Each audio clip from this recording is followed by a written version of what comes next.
In this tutorial, I'll show you how to fix the something went wrong error on Etsy in a simple and practical way.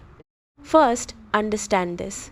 This error usually happens due to temporary glitches, internet issues, or conflicts with your browser or app, and it's rarely permanent. Now, if you want to fix the something went wrong error on Etsy, here's what to do.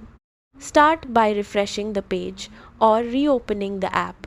Many times, this error is just a temporary glitch that disappears instantly. Next, check your internet connection.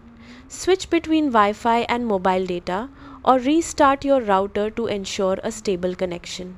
After that, log in again to your account on Etsy. Logging out and back in can fix session-related issues. Then, disable any VPNs or browser extensions like ad blockers as they can interfere with Etsy's system. Also, make sure your app or browser is updated to the latest version to avoid compatibility problems.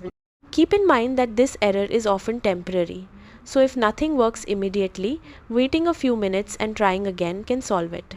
That's it. By checking your connection, refreshing and removing conflicts, you can quickly fix the something went wrong error and get back to using Etsy normally.